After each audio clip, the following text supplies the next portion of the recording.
Today I'll discuss about conservation of energy. So the meaning of conservation of energy is the total energy of the universe remains constant.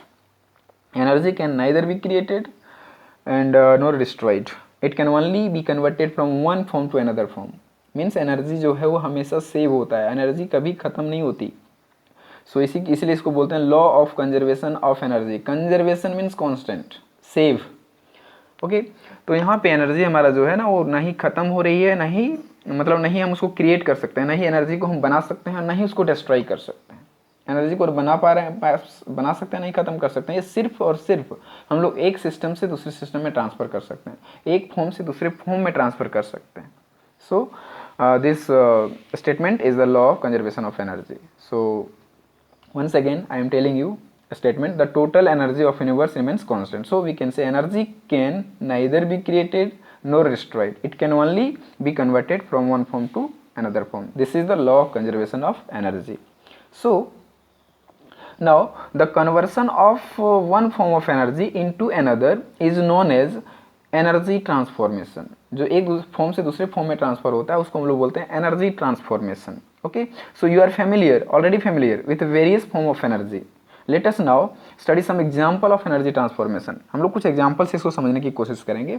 तो first one example हम लोग यहाँ पे लिए हैं. देखो this one is the example. First one example is conversion of kinetic energy into heat energy. अब kinetic energy को हीट एनर्जी में कैसे हम लोग कन्वर्ट कर सकते हैं? How to convert kinetic energy into heat energy. तो देखो इसका बहुत एग्जांपल है. You have a hammer. Suppose when a hammer is hit on a nail in a wooden plank, the nail becomes hot due to conversion of kinetic energy of hammer into heat energy. मतलब एक nail है, एक nail यदि हम उसको एक would में यदि हम इसको अंदर करने की कोशिश करते हैं तो एक हैमर से इसको पीटते हैं. यहाँ पे हैमर से इसको क्या करते हैं हम लोग? पीटते हैं. तो हैमर से पीटने पर जो देखो ना एक बार, एक या दो बार आप मारना इस पर, उसके बाद उस पिन को टच करके देखना, यहाँ पे आपको हीट, मतलब ये हीट हो जाता है. मतलब हो क्या रहा है कि हैमर जब इस पर काइनेटिक एनर्जी दे रहा है, मतलब मूव करके ऐसे आया, उसको इस पर हिट किया, तो जब इस पर ये स्ट्राइक किया तो स्ट्राइक करने से हमारा हीट वहाँ पे डेवलप हो गया. इसका मतलब क्या है कि जो एनर्जी हमारा काइनेटिक एनर्जी के फॉर्म में था वो कन्वर्ट हो रहा है किस में? हीट एनर्जी के फॉर्म में. ठीक है, क्योंकि वहाँ पे नेल जब हीट हो जा रहा है, इसका मतलब क्या है? काइनेटिक एनर्जी जो है उस पर हीट, मतलब जब उस पर स्ट्राइक किया तो वहाँ पे दोनों में फ्रिक्शन हुआ, और फ्रिक्शन होने के कारण वहाँ पे वो क्या हो गया? हीट हो जाता है. ठीक, वैसे भी हाथ को भी तुम रब करोगे, हाथ को भी मान लो दोनों हाथ को रब करो एक दूसरे से, तो वहाँ भी देखना हाथ कुछ देर में हीट हो जाता है. तो वहाँ भी हम कह सकते हैं कि हम लोग काइनेटिक, हाथ को मूव कर रहे हैं, मतलब काइनेटिक एनर्जी है, और काइनेटिक एनर्जी के कारण वहाँ पे क्या डेवलप हो जा रहा है? हीट हो डेवलप हो जा रहा है. या तो बोल सकते हैं एक तरीके से फ्रिक्शन वहाँ पे डेवलप हम कर रहे हैं. तो फ्रिक्शन कब डेवलप होता है? फ्रिक्शन डेवलप होता है जब कोई भी ऑब्जेक्ट मोशन में होता है. तो काइनेटिक एनर्जी से हम लोग हीट एनर्जी में इस तरीके से बोल सकते हैं. ठीक है, तो इसका बेस्ट एग्जांपल है हैमर से स्ट्राइक कर रहे हैं एक नेल पे, तो नेल जो है सो हीट हो जा रहा है. This is the example of kinetic energy to the heat energy. Second one example is the conversion of electrical energy into mechanical energy. Electrical energy into mechanical energy. तो electrical energy और to mechanical energy कैसे हम लोग होगा उस चीज़ को समझते हैं. तो electrical energy into mechanical energy, यहाँ पे हम बोल सकते हैं कि when electrical energy is supplied to the coil of a motor, it starts rotating. This conversion helps to run various electrical devices such as fans, mixers, grinders, washing machines, blenders, etc. मतलब क्या होता है कि जब हम electricity एक fan को देते हैं तो फैन मूव करने स्टार्ट हो जाता है, तो उस फैन में मोटर लगा होता है. तो इलेक्ट्रिसिटी कौन यूज़ कर रहा है? मोटर यूज़ कर रहा है. तो मोटर का मूवमेंट होता है, मोटर का मूवमेंट के कारण हमारा फैन मूव करने लगता है. तो यहाँ पे जो इलेक्ट्रिकल एनर्जी, हम जो करंट दे रहे हैं, that is the electrical energy. और जो वर्क कर रहा है, जो मूव कर रहा है fan, that is the mechanical energy. मतलब क्या है कि इलेक्ट्रिकल एनर्जी देने से वो फैन मूव करने लगा, और मूवमेंट ही मैकेनिकल एनर्जी है. तो हम लोग electrical energy to mechanical energy कुछ इस तरीके से कन्वर्ट करते हैं. तो ये हो गया हमारा. और होता है एक थर्ड वन जो है हमारा है वो है conversion of mechanical to electrical. Just opposite जो होता है ये जनरेटर में होता है. ये तो मोटर के केस में बता दिया ना कि ये मोटर के लिए होता है, मोटर, इलेक्ट्रिक मोटर. तो मोटर में जैसे पानी भी तुम घर में चढ़ाते होगे टैंकी में पानी, तो उसमें भी क्या होता है कि इलेक्ट्रिक का स्विच देते हैं, पानी ऊपर चढ़ना स्टार्ट हो जाता है. कारण क्या है उसका? मैकेनिकल एनर्जी कौन दे रहा है? मैकेनिकल वर्क कर रहा है तुम्हारा मोटर, तब जाकर के पानी आपको ऊपर जा रहा है. ठीक है, तो वो भी कर सकते हैं electrical energy to mechanical energy. अब जस्ट अपोजिट यदि सोचते हैं कि मैकेनिकल टू इलेक्ट्रिकल, तो इसके लिए सबसे एग्जाम्पल है बेस्ट कि आप जनरेटर देखे होंगे, जनरेटर से यदि इलेक्ट्रिसिटी नहीं रहता है तो हम लोग जनरेटर ऑन करते हैं, तो जनरेटर से क्या होता है, इलेक्ट्रिसिटी डेवलप हो जाता है, तो वहाँ पे उसमें मैकेनिकल वर्क करना पड़ता है हमको जनरेटर पे, तब जा करके वहाँ से इलेक्ट्रिसिटी डेवलप होता है, तो वहाँ पे मैकेनिकल टू इलेक्ट्रिकल हो जाएगा। और वो चीज़ है। तो दूसरा एग्जांपल लेना चाहते हो तो mechanical energy to electrical energy का एग्जांपल हो जाएगा, the mechanical energy of water is use to run the turbine which helps to generate electrical energy in a hydro power plant. तो ये जो हम लोग इलेक्ट्रिसिटी जहाँ से ले पा रहे हैं वहाँ पे एक्चुअली डैम वगैरह से आता है, तो डैम से पानी को गिराया जाता है टरबाइन पे, तो टरबाइन पे जैसे ही गिरता है तो टरबाइन मूव करता है, टरबाइन मूव करने से जनरेटर, फिर उसको टरबाइन जो है, टरबाइन को हम लोग टरबाइन से एक्चुअली इलेक्ट्रिसिटी डेवलप हो जाता है, तो टरबाइन मूव करता है ना, तो उसको जनरेटर में लगा देते हैं, जनरेटर से फिर हमको इलेक्ट्रिसिटी मिल जाता है। इसके बारे में 12 क्लास में बहुत अच्छे से, सॉरी 12 नहीं 10 क्लास में बहुत अच्छे से हम लोग इसको रीड करेंगे, ये सारा एनर्जी किस तरीके से डेवलप होता है, पावर प्लांट के बारे में वगैरह सारा डिटेल है वहाँ पे पढ़ना। तो कुछ इस तरीके से हम लोग देख सकते हैं। तुम्हारा बेस्ट एग्जांपल इसके लिए क्या हो जाएगा, जनरेटर, जनरेटर, ठीक है ये चीज़।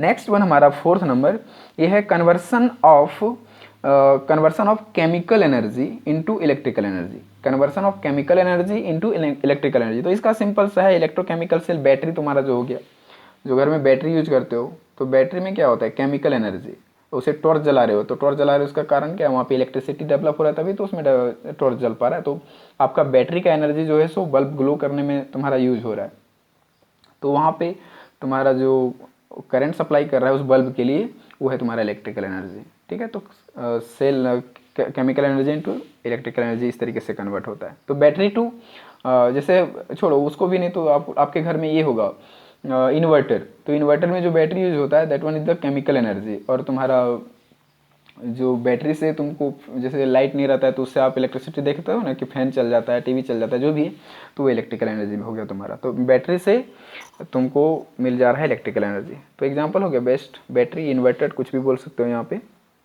नेक्स्ट वन है conversion of light energy into electrical energy, light energy to electrical energy. तो इसको समझो, लाइट एनर्जी से हम लोग इलेक्ट्रिकल एनर्जी कैसे डेवलप कर सकते हैं। तो this conversion occurs in the photovoltaic cell या फिर सोलर सेल बोल सकते हो, सोलर सेल, सोलर प्लेट बोलते हैं ना कि सोलर प्लेट से भी एनर्जी लेते हैं, तो सोलर क्या करता है, सोलर को लाइट को क्या करता है, लाइट को वो ऑब्जॉर्व करता है, जब सनलाइट उसको मिलता है तब जाकर के वो इलेक्ट्रिकल एनर्जी देता है। तो इसका सबसे बेस्ट एग्जांपल होगा सोलर एनर्जी, सोलर प्लेट, या तो सोलर एनर्जी बोल दो डायरेक्ट, या तो सोलर सेल बोल दो, सोलर सेल, सोलर सेल से हमको यहाँ पे इलेक्ट्रिसिटी मिल जाता है, ठीक है।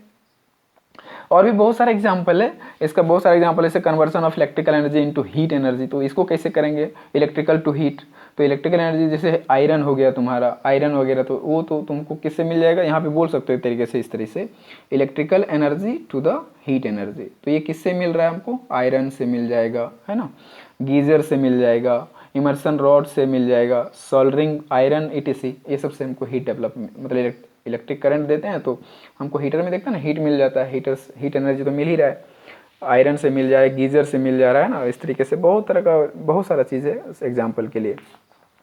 नेक्स्ट वन यदि आप लेना चाहते हो तो nuclear energy into electrical energy होता है, फिर conversion of light energy into chemical energy, बहुत सारा एग्जांपल है, बट कर क्या रहे हैं सिर्फ हम लोग यहाँ पे इतना सारा कन्वर्सन आपको हम बता रहे हैं, तो इसका मतलब क्या है, सिर्फ एनर्जी को हम ट्रांसफर कर पा रहे हैं, और कुछ एनर्जी यदि लॉस हो जाता है किसी फॉर्म में, मान लो हम इलेक्ट्रिकल एनर्जी से हीट एनर्जी दे रहे हैं, तो इसका सबसे बेस्ट एग्जाम्पल काहे के लिए हम ज़्यादा दूर जाएँ, घर में बल्ब जलता है ना, तो बल्ब देखना कुछ देर, बल्ब को स्टार्टिंग में तुरंत हीट नहीं होता है, बट बल्ब को कुछ देर जलने दो, फिर टच करके देखना बल्ब को, देखना बल्ब बहुत हीट हो जाता है।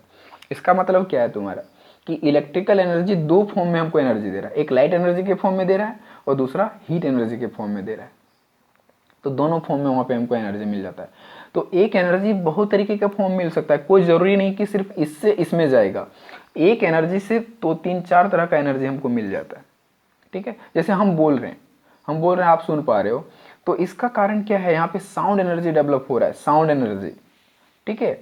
तो ये साउंड एनर्जी जो है कुछ आपको मिल रहा है, कुछ सराउंडिंग में जा रहा है, तो इस तरीके से एनर्जी जो है साउंड एनर्जी ट्रांसफ़र हो जा रहा है सराउंडिंग में वगैरह, तो इस तरीके से बोल सकते हैं हम लोग, साउंड से भी हम लोग इलेक्ट्रिसिटी डेवलप कर सकते हैं, वो सारा एग्जाम्पल बहुत सारा हो जाएगा, ठीक है। साउंड से मैकेनिकल एनर्जी भी डेवलप कर सकते हैं, इलेक्ट्रिकल एनर्जी भी डेवलप कर सकते हैं, बहुत सारा चीज़ है ये सब। तो ये तो हो गया कन्वर्सन।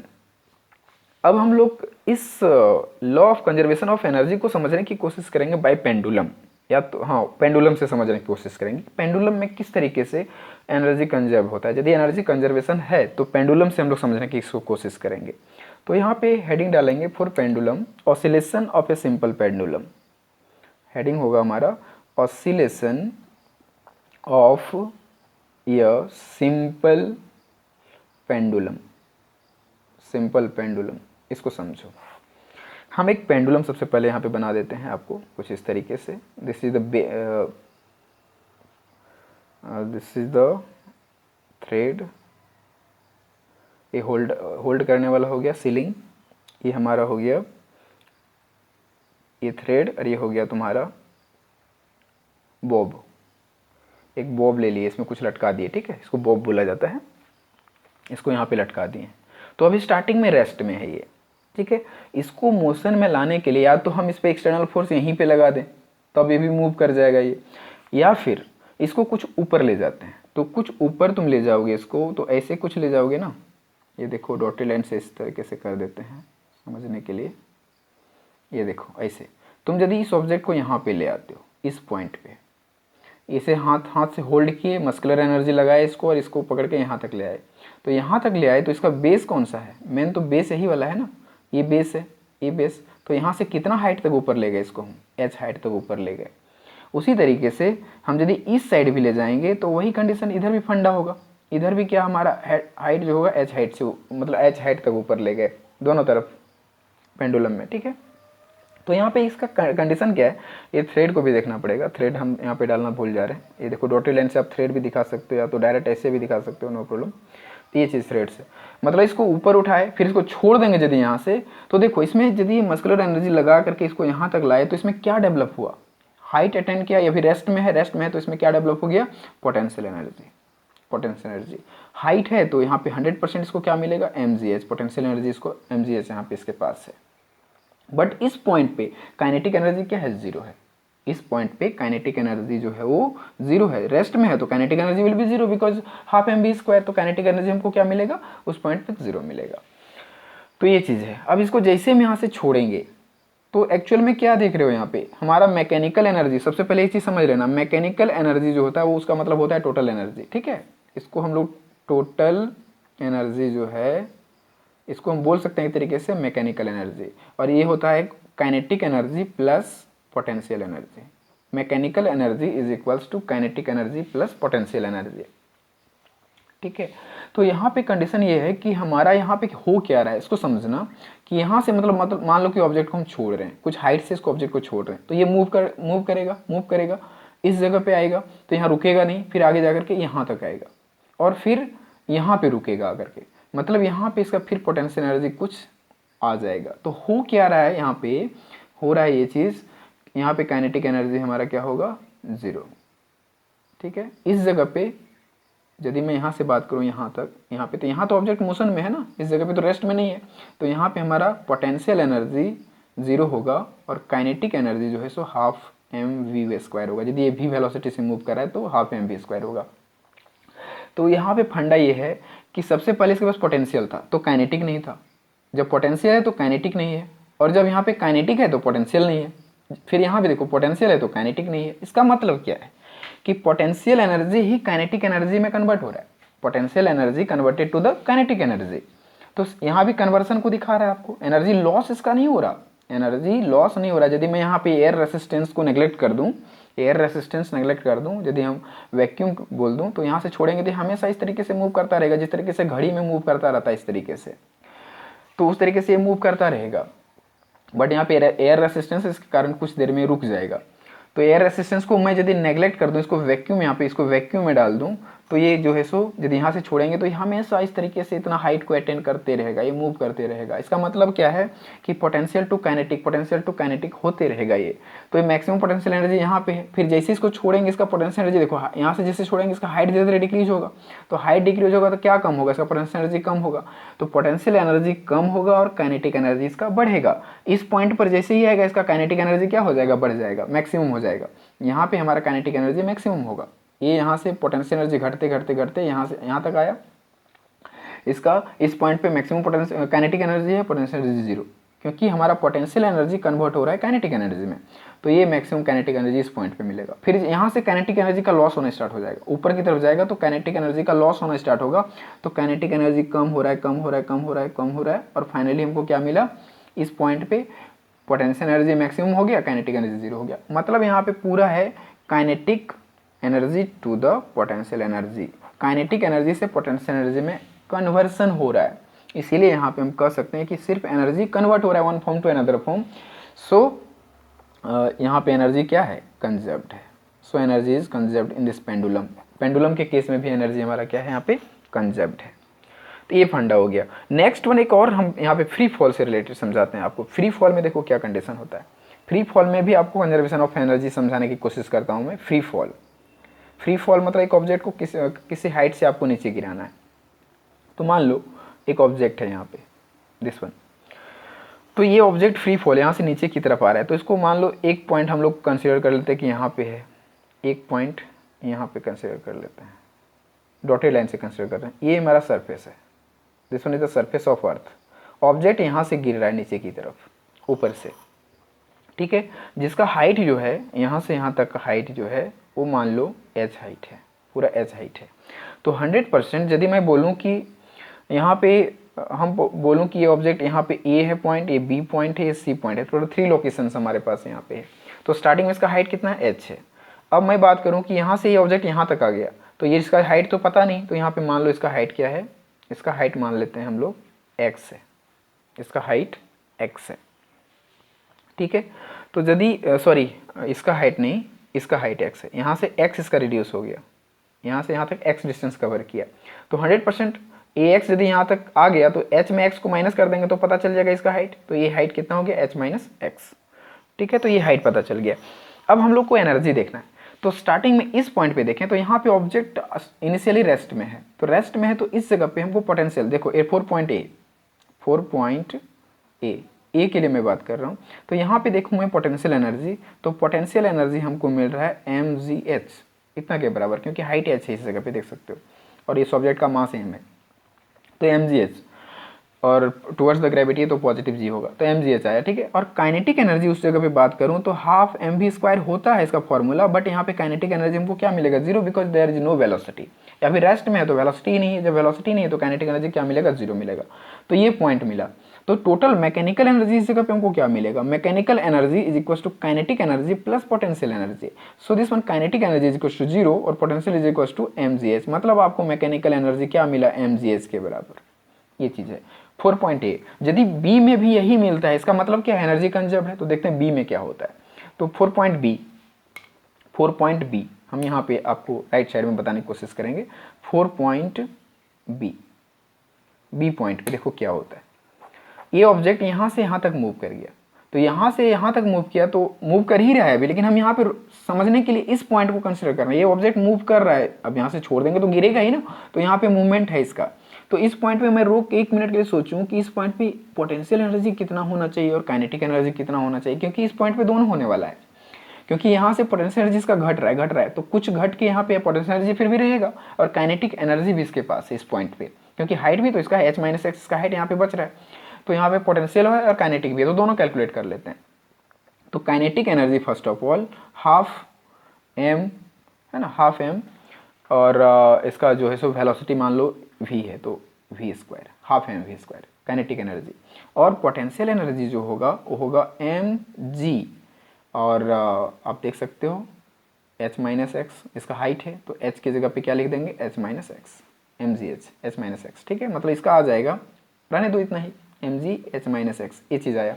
तो काइनेटिक भी मिल गया, पोटेंशियल भी मिल गया। तो एक कंडीशन यहाँ पे ये है कि हमको इसको कुछ फॉर्म में चेंज करना पड़ेगा, इसको इक्वेशन 1 मान लो, इसको इक्वेशन 2 मान लो, तो यहाँ पे हमको v² की जगह वैल्यू चेंज करते हैं, मतलब हमको mg के फॉर्म में ही इसको भी कन्वर्ट करने की कोशिश करते हैं। तो देखो हम जानते हैं equation, third equation of motion, v² minus u² is equal to 2ax होगा। यहाँ से यहाँ तक का डिस्प्लेसमेंट यदि हम कैलकुलेट करना चाहें तो कुछ ये फार्मूला लगा सकते हैं, v² minus u² equal to 2ax, but starting में ऑब्जेक्ट क्या है, रेस्ट में है, तो इनिशियल वेलोसिटी क्या होगा, जीरो होगा, तो यहाँ पे ये पॉइंट जो है सो जीरो हो जाएगा। तो v² इज इक्वल टू क्या मिल रहा है आपको, 2ax। तो इस v स्क्वायर का वैल्यू को यदि 1 में पुट कर दे तो हमको एक फॉर्म मिल जाएगा, kinetic energy is equal to half m और v स्क्वायर की जगह 2ax, ये आ गया। तो देखो 2 और 2 कैंसिल, मतलब आपको काइनेटिक एनर्जी इस फॉर्म में मिला, क्या मिला, max। काइनेटिक एनर्जी आपको मिल गया max। तो हमारे पास पोटेंशियल एनर्जी क्या है, mgh माइनस एक्स, और काइनेटिक एनर्जी है कितना, max। तो मैकेनिकल एनर्जी कितना हो जाएगा, mechanical energy is equal to kinetic energy plus potential energy. तो काइनेटिक एनर्जी हमारा क्या है, max, तो यहाँ पे लिख दो max, प्लस पोटेंशियल एनर्जी कितना है, mgh minus x, this one, ठीक है। इसको max प्लस इसको कैलकुलेट करो, तो ये ब्रैकेट तोड़ेंगे तो mgh माइनस mgx, ये चीज़ आया, ये कटेगा, ये भी कट जाएगा क्योंकि ये प्लस में ये माइनस में है, mgx, ये भी mgx तो कट गया, तो हमारा रिजल्ट क्या मिला, mgh। तो देखो बी पॉइंट पे भी हमको क्या मिल रहा है, mgh। इसका मतलब क्या समझ रहे हो कि ए पर भी हमको mgh ही मिला था, फिर बी पर भी हमको mgh ही मिल रहा है, मतलब यहाँ तक तो एनर्जी कंजर्व्ड है हमारा, टोटल एनर्जी में कोई लॉस नहीं है। जो एनर्जी वहाँ पे मिला ए पॉइंट पे, वही पॉइंट हमको बी पॉइंट पे भी मिला। अब सी पॉइंट पे भी देख लो यदि mgh मिलता है कि नहीं, इस पॉइंट पे देखते हैं तो 4 पॉइंट सी पॉइंट पे भी देख लेते हैं हम लोग। तो सी पॉइंट पे कैसे समझेंगे उसको, देखो ये ऑब्जेक्ट जो है यहाँ से मूव कर रहा है, तो यहाँ से इसका वेलोसिटी तो आया, मूव कर रहा है, यहाँ से काइनेटिक एनर्जी इस पॉइंट पे इसका मैक्सिमम होगा, क्योंकि यहाँ से आया तो स्पीड इस जगह पे बढ़ जाएगा ना इसका, तो यहाँ पे सबसे पहले काइनेटिक एनर्जी इसका हो जाएगा half mv square, 8 point c, ठीक है, हाफ mv स्क्वायर। बट इस जगह पे पोटेंशियल जीरो होगा, क्यों, क्योंकि हाइट यहाँ पे जीरो हो गया, जैसे सरफेस पे आएगा इसका हाइट क्या है, जीरो। जब हाइट जीरो तो potential energy will be zero, because potential energy depends on the height, so potential energy is equals to zero. तो पोटेंशियल जीरो है, काइनेटिक ये है। तो यहाँ पे आप देख सकते हो कि इसको यदि हम बोलें कि वही formula v square minus u square is equal to 2as, यही होता है फॉर्मूला। तो यहाँ पे लिख सकते हो 2ah लिख सकते हैं हम लोग। क्यों लिखेंगे 2ah, बिकॉज यहाँ से देखो ऑब्जेक्ट यहाँ से स्टार्ट किया ना, ऑब्जेक्ट यहाँ से मूव किया तब जाकर के यहाँ पे मैक्सिमम काइनेटिक एनर्जी हुआ है। तो हम यहाँ पे v स्क्वायर कैलकुलेट करना चाह रहे हैं, मतलब यहाँ पे वेलोसिटी कितना है उसको कैलकुलेट करना चाह रहे हैं। तो v स्क्वायर कैलकुलेट करेंगे तो 2ah, h हाइट ना कवर किया है, ये मैक्सिमम काइनेटिक एनर्जी के लिए h हाइट कवर किया है, तो ये चीज़ है। तो इनिशियल वेलोसिटी तो हमारा जीरो है, तो यहाँ हो जाएगा v स्क्वायर, ये जीरो हो जाएगा ये टर्म, तो ये हमारा आ जाएगा v square is equal to 2ah। ये पुट कर देना इस जगह पे, तो इस जगह पे पुट करोगे तो आपका आएगा kinetic energy is equal to half m into 2ah, this one. तो 2 कैंसल, ए नहीं जी, जी लिखना है, सॉरी जी, ग्रेविटी है ना, तो यहाँ पे क्या होगा जी। तो ये हमारा कितना आ जाएगा, mgh आया, काइनेटिक एनर्जी आपका आ गया mgh। मतलब आपका मैकेनिकल एनर्जी जो यहाँ पे मिलने वाला है, mechanical energy is equal to kinetic energy plus potential energy. So kinetic energy is equal to mgh and potential energy is equal to zero. मतलब फाइनली हमको यहाँ भी क्या मिल गया, mgh। मतलब एनर्जी आपका फ्री फॉल के कंडीशन में भी किसी भी लोकेशन पे आप देख लो, तो हर एक लोकेशन पे आपको एनर्जी जो टोटल एनर्जी है वो कंजर्व मिलता है, मतलब टोटल एनर्जी में कोई लॉस नहीं मिलता है। तो कुछ इस तरीके से हम लोग समझ सकते हैं कि एनर्जी जो है, energy of a body at every point of the motion during free fall is constant and is equal to mgh। हर एक कंडीशन में, हर एक पॉइंट पे जो है सो एनर्जी हमको क्या मिला, mgh मिला। It means energy is always conserved, it will always transferable from one form to another form. तो यहाँ से काइनेटिक टू पोटेंशियल हो रहा है, काइनेटिक टू पोटेंशियल। यदि काइनेटिक एनर्जी में, इस तरीके से माइंड में रखना, काइनेटिक एनर्जी में जो है सो पोटेंशियल एनर्जी के डायरेक्टली प्रोपोर्शनल होता है। Kinetic energy is directly proportional to the potential energy, sorry inversely proportional. Kinetic energy is inversely proportional to the potential energy. इस तरीके से समझो कि यदि पोटेंशियल एनर्जी घटेगा तो काइनेटिक एनर्जी बढ़ेगा, और यदि पोटेंशियल एनर्जी बढ़ेगा तो काइनेटिक एनर्जी घटेगा। जस्ट रिवर्स प्रोसेस है यहाँ पे। Kinetic energy will loss, then potential energy will gain, ठीक है। काइनेटिक लॉस होगा तो पोटेंशियल गेन कर जाएगा। तो ये चीज़ है फंडा सारा कंजर्वेशन ऑफ एनर्जी में। सो क्या समझे यहाँ पे लास्ट, यदि कंजर्वेशन ऑफ एनर्जी का मैं बात करूँ तो conservation of energy means saving of the energy. Energy can not create, can not destroy, it is always transferable from one form to another form. So energy is always conserved. Energy हमारा सिर्फ transfer हो सकता है, इसको ना create कर सकते हैं, नहीं डिस्ट्रॉय कर सकते हैं, ठीक है। So this is all about of the today lecture. So thank you for watching.